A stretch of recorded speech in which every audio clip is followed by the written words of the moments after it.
Guys, we get a lot of questions about our stance on the barbell bench press. Should pitchers use it? And our overall stance is that dumbbell bench press tends to be a better exercise.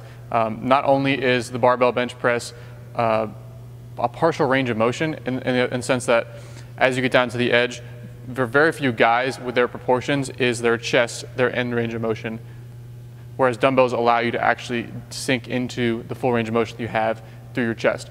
So that's one strike against the barbell bench press. The second strike is not necessarily because of the barbell nature of it, just the way that most guys tend to perform the exercise is they do it with a very elbows flared grip. And what that does is it loads the pecs with more of a horizontal vector, and this tends to, in our experience, tighten guys up a lot quicker.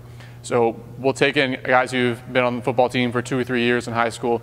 Those guys always, without fail, tend to be the guys that are missing external rotation, missing horizontal abduction, and have all sorts of upstream and downstream issues related to barbell bench pressing. So it's not necessarily the exercise itself that's bad, but it's the way that the vast majority of guys perform the exercise that tends to create some of these issues. So it's the horizontal nature of the bench press, it's the partial range of motion nature of the bench press that tends to be an issue. What we do like about the bench press is that it's a bilateral exercise. So that's actually an advantage it has over the dumbbell bench press in the sense that you can do more weight, you can load the muscles a little bit heavier, and you can get stronger than you would otherwise be able to get with dumbbell bench press alone. So that leads me into this video, which is an alternative to barbell bench pressing, but that is still a bilateral movement. So it's still something that's very stable, whereas dumbbell bench pressing is a little bit unstable. And you can still load it very, very heavily, but in more of a shoulder-friendly position. So I'm gonna show you barbell bench press real quick. We're just gonna go through so you can see them side by side. Okay, properly performed barbell bench press. Again, you're gonna have elbows tucked, slight arch in your back, scaps down and back, row the weight to your chest, explode up. Okay, improperly performed, you tend to see horizontal loading, elbows out to the side. Rarely do they hit their chest. That's really what you want to avoid. Coming over here, we're going to have the Swiss bar. So this is a 45-degree Swiss bar, and it's going to be a little bit more of a shoulder-friendly position. So it's going to encourage you to keep the hands in versus flaring the elbows out to the side. So this is a better option than the barbell bench press. This still isn't our favorite option, which I'll get to in a second. But as you can see, it encourages more of that tucked elbow position. So scaps down and back, slight arch, unrack, row the weight down to your chest. You can get a little bit deeper this way and explode up. Okay. Still not full range of motion, but you can get a little bit deeper because of this position versus that position, a little bit more shoulder friendly.